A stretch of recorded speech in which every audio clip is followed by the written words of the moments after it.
Morning and welcome to Bible FPL. I'm in the dressing gown, kind of to validate the theme of this video. Let's just chill out a little bit for the next week or so until the next FPL deadline. I've got a little Bible passage to kind of confirm that in a minute. But yeah, basically, there's so much information that can be had over the next week with FA Cup games and there's Champions League football happening. Like, just take a bit of a break from the fancy football planning.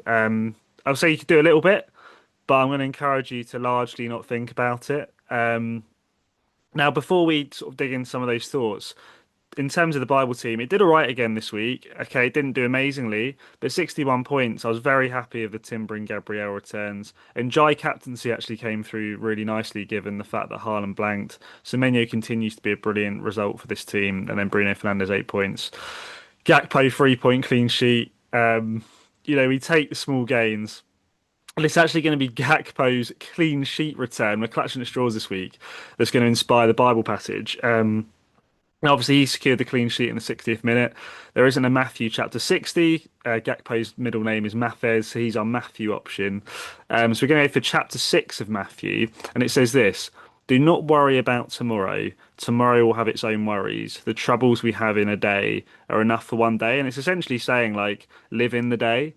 Don't sort of stress too much about like future days. Like, there's enough sort of trouble or things to worry about in a given day for us to focus on rather than always like living sort of like in tomorrow or in future days. And obviously with a game like FPL, we need to plan ahead a little bit and stuff, but actually often we spend too much time like worrying about the future fixtures, worrying about our future plans, like planning meticulously and thinking ahead.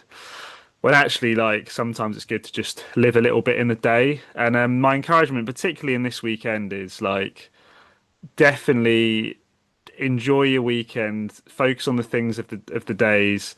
Don't spend too much time thinking about fantasy football because, like I said, so much can change over the coming days. Like, enjoy seeing what happens in the FA Cup games today, and tomorrow, and I think probably Monday as well. Enjoy seeing what happens in the Champions League. And then once all of that's done, that's when I think you have more information to make more informed decisions. And also a lot can change. Like with multiple fixtures, there could be injuries. You could have made this wonderful plan and all of a sudden everything's changed due to injuries or like predicted lineups and stuff. So yeah, that's something to bear in mind. So I'd say, look, maybe make like a rough plan as to what you're going to do. Like that never hurts, but then leave it there, and then allow the coming days to inform what you end up doing, and also like I said, to use this as a bit of a break to just enjoy chilling a bit from the sweat of FPL. In terms of how the team's looking for the Bible team, it's looking pretty solid to be fair. But this is again where I'm kind of waiting to sort of lock in ideas. Because right now this team looks okay. My biggest concern, I think, is Haaland's West Ham fixture is sandwiched in between two Real Madrid fixtures in the Champions League. And I just think Haaland back from injury, if he gets flogged against Real Madrid in the first leg, and it's a game where they've struggled and they really need a result in the second leg, do they then flog Haaland at the weekend against West Ham? I'm not sure if they do. Now, obviously, the league title's still up for grabs, so there's a reasonable chance he still starts. But maybe Pep goes, look, I think we can win this game without you starting. We'll start with Mamouche and we'll bring you off the bench to try and get the job done if we need you. So, yeah, I'm looking at minutes, I'm looking at results in the Champions League before I lock in anything. If Haaland gets flogged and it's like I don't think he's going to start against West Ham. I mean, what's really tempting me is Liverpool at home to Spurs, and Spurs are just falling apart at the moment, aren't they? So I am tempted by Salah. He's just scored again in the FA Cup. I know he hasn't been brilliant still, but he's that sort of player where he gets a bit of form, even if it's in terms of getting some goals in under his locker. Like he could do well against Tottenham, and then he could also do well against Brighton if he's got a good record against in 31. So, and also if Haaland does blank, that's the other thing we got to wait for information. Like if Haaland is looking like he's going to blank in 31. I think if you think he might get benched or get reduced minutes against West Ham, there is an argument to get rid of him this week. And if I did on the Bible team, it would be Haaland down to someone like Calvert-Lewin, and then it would be potentially a Gakpo up to a Salah. Because if I do those moves as it stands, I actually have exact money in the blank game week to get to Palmer.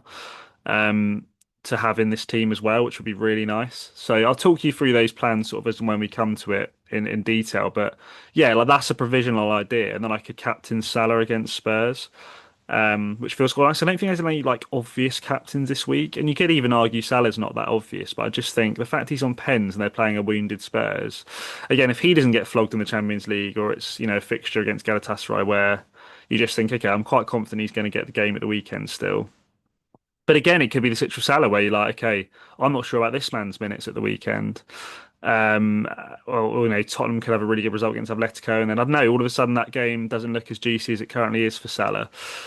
Again, wait for the information. But there's some provisional sort of possible things I could do that I've kind of got in the locker. I'm like, okay, here's some things I could do. Let's just leave it now and enjoy what happens over the coming days of football. In terms of the main team, it's dipped a bit. Like the funny thing is was with this team, it didn't feel like it did terribly. I mean, 50 points isn't an awful score. The Anderson for Forest was lovely. And that was a big differential, I think, in the end. Fernandes returned, Gabriel got a nice return, but I suppose it's everything else that just lets down a bit. I brought in Sobbo, got the DEFCON. That was a 4 point upgrade on Matoma.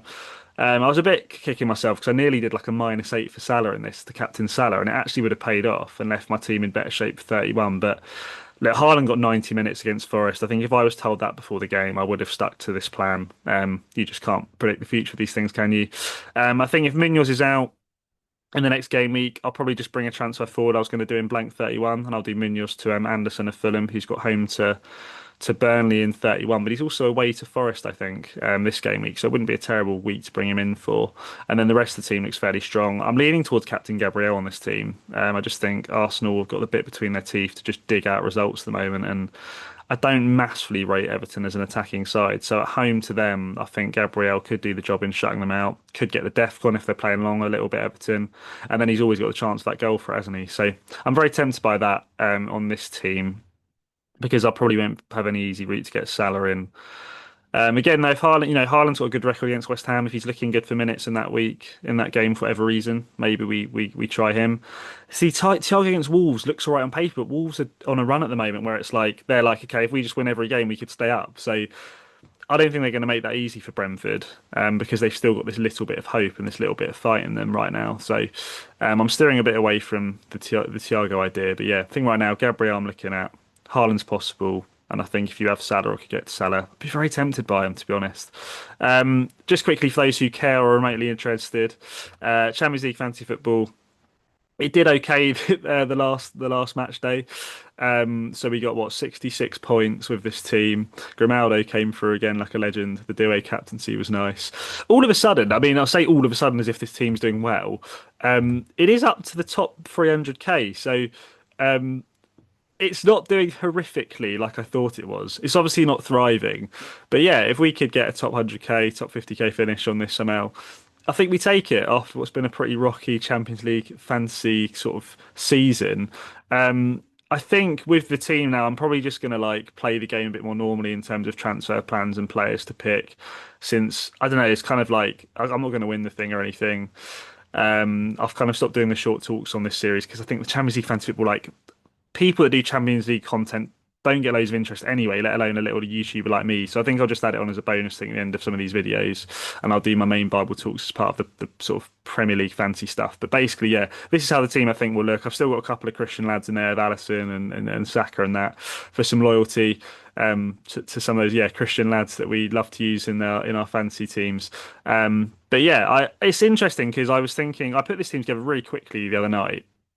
And I was like, if I want to catch rank, and again, if you're playing a game like Champions League fantasy football and you want to gain rank, you need to stack your defense, I think, with players from the same teams to just try and maximize getting maximum clean sheets. I remember, one year on it was like was it like Euro fantasy football, where me and my mate were in a little mini league and we were quite low down, and we said to each other, how are we going to catch up?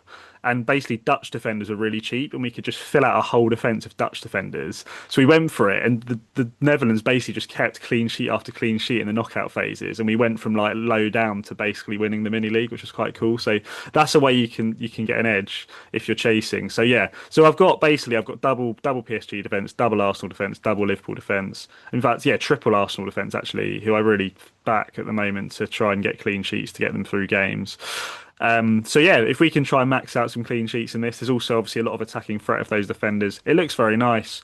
And then we know Saka's the main man for Arsenal on his day, and he's like I said, one of the Christian lads we're being loyal to. Gordon's just in ridiculous form in the Champions League, so I'm just like, why not give him a game against Barca? Sobbo, I've wanted a bit more Liverpool coverage there. He worked financially. He's got a great strike on him, hasn't he? So it's always fun when he gets a return. And he's looked Liverpool's best player this year at times. And then this chap for PSG, I'm not going to try and pronounce the name, Cravacciatella. That's awful, isn't it? Um, we'll go with it. That sounds like a food I get from a local pizza place. I think that's what confused me. Um, I think he's great, great player. So I want a bit of PSG attacking coverage. And Vitinha's just been ticking over all year.